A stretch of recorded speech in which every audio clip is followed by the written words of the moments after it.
আসসালামু আলাইকুম। মিতা মুস্তফা স্বাগত জানাচ্ছি এনটিভির সন্ধ্যার খবরে। ক্রাউন সিমেন্ট শিরোনাম দেখছিলেন, এবার পুরো খবর। আগামী বছরের ফেব্রুয়ারিতে মহোৎসবের জাতীয় নির্বাচনের মাধ্যমে দেশে নবযাত্রার সূচনা হবে। তবে এক্ষেত্রে জুলাই সনদ নিয়ে ঐক্যমতে পৌঁছানোর বিকল্প নেই।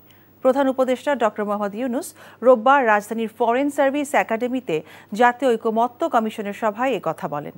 এদিকে বিএনপির পক্ষ থেকে জুলাই সনদের আইনি ভিত্তি তৈরিতে সুপ্রিম কোর্টের পরামর্শে সুপারিশ করা হয়েছে। তবে জামায়াতে ইসলামী মনে করে সাংবিধানিক আদেশের মাধ্যমেই এর সুরাহা হতে পারে। নিয়ামুল আজিজ সাদেকের রিপোর্ট। জুলাই জাতীয় সনদের সাংবিধানিক ও আইনি ভিত্তি তৈরি করতে রাজনৈতিক দলগুলোর মধ্যে সমঝোতার আশা করেন অন্তর্বর্তী সরকারের প্রধান ডক্টর মোহাম্মদ ইউনূস। জাতীয় ঐকমত্য কমিশনের বৈঠকে যোগ দিয়ে তিনি বলেন, শান্তি ও নবযাত্রার সূচনা করতে জুলাই সনদ ও সমঝোতার বিষয়ে এক হতে হবে। তবেই আগামী জাতীয় সংসদ নির্বাচন হবে উৎসবের। সব পথঘাট বন্ধ করা, স্বৈরাচার আর কোনো দিক থেকে যেন বাইরে আসতে না পারে আমাদেরকে, এইটি আর কিচ্ছু না। বাকিটা আমরা জানি। তো সেই স্বৈরাচারকে বন্ধ করতে হলে আমাদেরকে সব একমত হয়ে এটা করতে হবে। দ্বিমতের কোনো জায়গা এখানে নাই। এখান থেকে আমাদেরকে নির্বাচন পর্যন্ত কিভাবে নিয়ে যাবেন, যাতে এই উৎসবের মধ্যেই নির্বাচনটা হয়ে যাবে। রাজনৈতিক দলগুলোর মধ্যে সমঝোতা না হলে পরিস্থিতি সুখকর নাও থাকতে পারে বলে আশঙ্কা প্রকাশ করেন ডক্টর ইউনূস।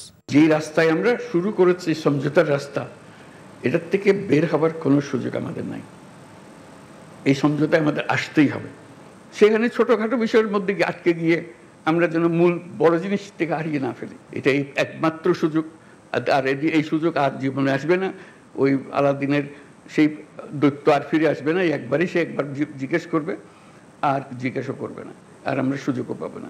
বিএনপি স্থায়ী কমিটির সদস্য সালাউদ্দিন আহমেদ বলেন, সুপ্রিম কোর্টের পরামর্শ নিয়ে জুলাই সনদ গৃহীত হওয়ার বিষয়ে আলোচনা হতে পারে। সংবিধানের ভেতর থেকে সমাধান আসতে হবে।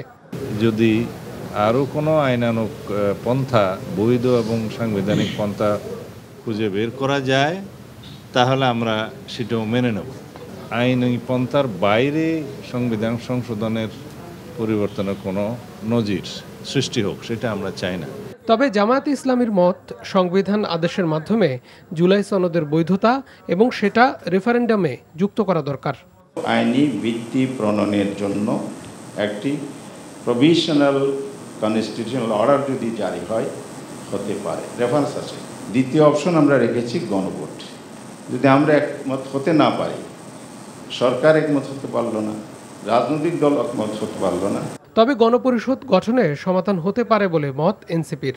এটি গণপরিষদ নির্বাচনের মধ্য দিয়ে নতুন সংবিধানে নতুনভাবে লিখিত ধারা, উপধারা এবং অনুচ্ছেদের মধ্য দিয়েই আমরা যে সংশোধনীগুলোর ব্যাপারে একমত হয়েছি, সংস্কার প্রস্তাবনাগুলোর ব্যাপারে একমত হয়েছি, সেগুলোকে টেকসইভাবে বাস্তবায়ন করা সম্ভবপর।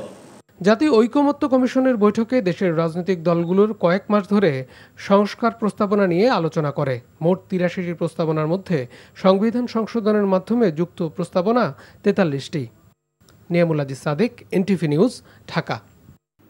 তারেক রহমানের দেশে ফেরার বিষয়ে স্বরাষ্ট্র উপদেষ্টার সাথে আলোচনা হয়েছে বলে জানিয়েছেন সাবেক প্রতিমন্ত্রী লুৎফুজ্জামান বাবর।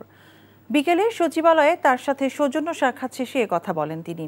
এর আগে দুপুরে আইন শৃঙ্খলা সংক্রান্ত কোর কমিটির সভার শেষে স্বরাষ্ট্র উপদেষ্টা জানান, যাবজ্জীবন কারাদণ্ড হওয়া বয়স্ক কারাবন্দীদের সাজার মেয়াদ কমানোর কথা ভাবছে সরকার। বলেন, নারীদের ক্ষেত্রে ২০ এবং পুরুষদের ক্ষেত্রে আরেকটু বেশি হতে পারে। রিপোর্ট করছেন রকুনউদ্দিন। ১৮৬০ সালের প্যানেল কোড অনুযায়ী বাংলাদেশে অপরাধীর যাবজ্জীবন সাজার মেয়াদ ৩০ বছর। তবে যাবজ্জীবন সাজা পাওয়া বয়স্ক বন্দীদের সাজা কমানোর চিন্তা করছে অন্তর্বর্তী সরকার। রোববার সচিবালয়ে আইন শৃঙ্খলা সংক্রান্ত কোর কমিটির বৈঠক শেষে স্বরাষ্ট্র উপদেষ্টা জানান, দ্রুতই এ বিষয়ে সিদ্ধান্ত নেওয়া হবে। অনেক বয়স হয়ে গেছে, তারা ধরেন বিভিন্ন রোগ এসে আক্রান্ত, এবং তাদের ঔষধের ব্যাপারে একটা বাজেটেরও বেশি দরকার হয়।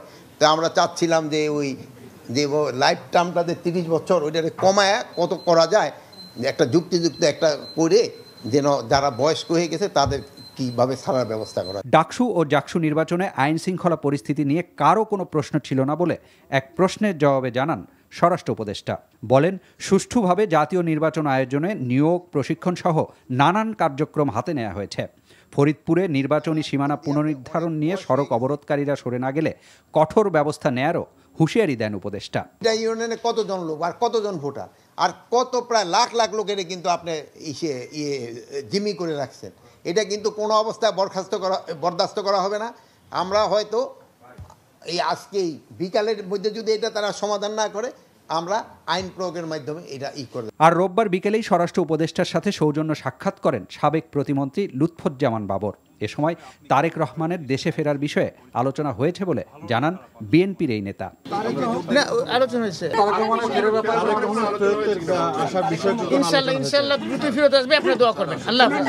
পতিত সরকার পার্শ্ববর্তী দেশে বসে নির্বাচন বানচালের ষড়যন্ত্র করছে কিনা তা খতিয়ে দেখার বিষয়েও আলোচনা হয়েছে বলে জানান তিনি। পার্শ্ববর্তী দেশে পতিত সরকার যে শেখ হাসিনা, ওনার সাথে একটা বিশেষ শিল্পগোষ্ঠী, পত্রিকায় দেখেছেন আপনারা, এসএলএম গ্রুপ, তারা সেখানে একটা মিটিং করছে, সমস্ত পত্রিকায় আসছে। সেটা মিটিংয়ের উদ্দেশ্য ছিল বাংলাদেশের নির্বাচন বানচাল করা, নির্বাচনের বিভিন্ন সহিংস ঘটনা ঘটানো। এটা তো একটা উদ্বিগ্নের জায়গা, সেই ব্যাপারে আমরা আলোচনা করেছি। অন্তর্বর্তী সরকার আইন শৃঙ্খলা পরিস্থিতি স্বাভাবিক করতে যথেষ্ট চেষ্টা করছে বলেও জানান বিএনপির এই নেতা। রকনউদ্দিন, এনটিভি নিউজ, ঢাকা। রাজধানী ঢাকা সহ দেশের বিভিন্ন স্থানে ভূমিকম্প অনুভূত হয়েছে। বিকেল 5টা 11 মিনিট 53 সেকেন্ডে এই ভূমিকম্প অনুভূত হয়। আবহাওয়া অফিস জানায়, ভূমিকম্পের উৎপত্তিস্থল ঢাকা থেকে 380 কিলোমিটার দূরে ভারতের আসাম রাজ্যে। এর উৎপত্তি হয়েছে ভূপৃষ্ঠের 10 কিলোমিটার গভীরে। আবহাওয়া অধিদপ্তর ভূমিকম্পের মাত্রা 5.8 জানালেও যুক্তরাষ্ট্রের ভূতাত্ত্বিক জরিপ সংস্থা USGS বলছে এই ভূমিকম্পের মাত্রা ছিল 5.9, যা মাঝারি মাত্রার একটি ভূমিকম্প। বাংলাদেশ ছাড়াও ভারতসহ দক্ষিণ এশিয়ার অন্যান্য দেশেও 5.8 মাত্রার ভূমিকম্প আঘাত এনেছে। রোববার বিকেলে এই কম্পন অনুভূত হয়। মার্কিন ভূতাত্ত্বিক জরিপ সংস্থা জানিয়েছে, রোববার মাঝারি মাত্রার ভূমিকম্পে কেঁপে ওঠে দক্ষিণ এশিয়ার 6 দেশ।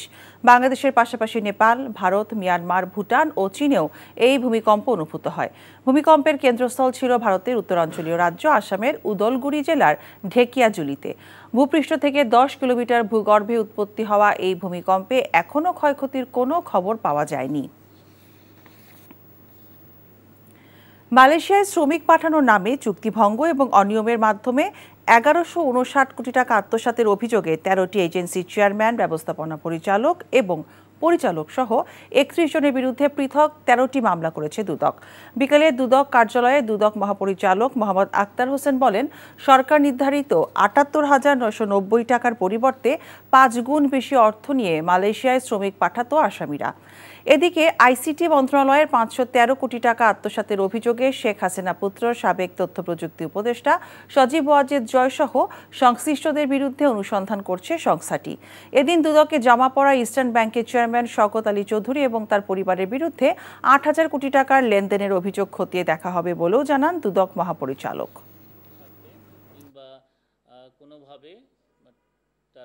মালয়েশিয়ায় শ্রমিক নিয়োগের ক্ষেত্রে 13টি ওভারসিজ কোম্পানি কর্মীদের নিকট হতে পাসপোর্ট, স্বাস্থ্য পরীক্ষা এবং প্রতি কর্মীর নিকট হতে নির্ধারিত ফি এর অতিরিক্ত টাকা গ্রহণপূর্বক আত্মসাৎ করা হয়েছে। আত্মসাৎকৃত অর্থের পরিমাণ 1,159 কোটি 82 লক্ষ 2,500 টাকা। 13টি মামলা রুজুর সিদ্ধান্ত গৃহীত হয়েছে।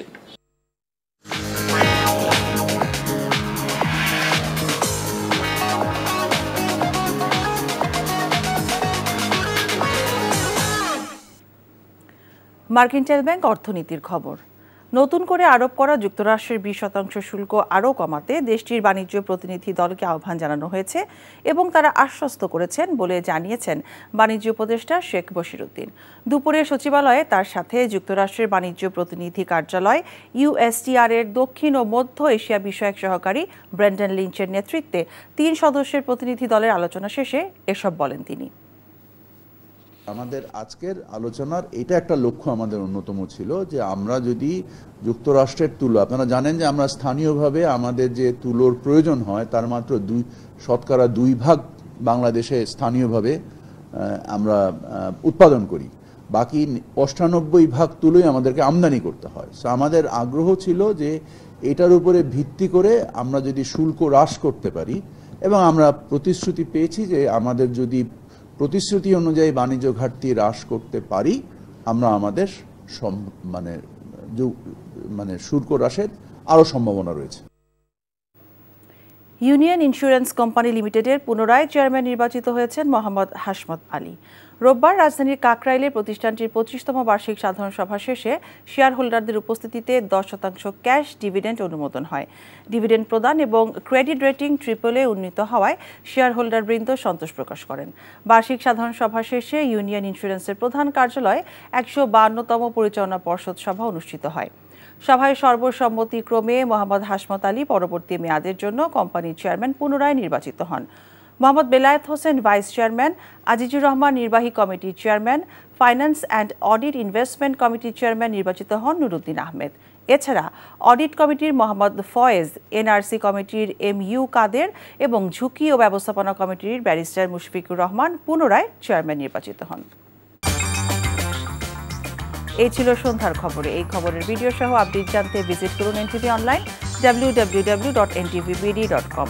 এছাড়াও NTV জনপ্রিয় সব অনুষ্ঠান ও খবরের আপডেট জানতে ভিজিট করুন আমাদের ইউটিউব ও ভেরিফাইড ফেসবুক পেজ। রাত 10:30টায় রাতের খবর দেখার আমন্ত্রণ রইল। সবাইকে ধন্যবাদ।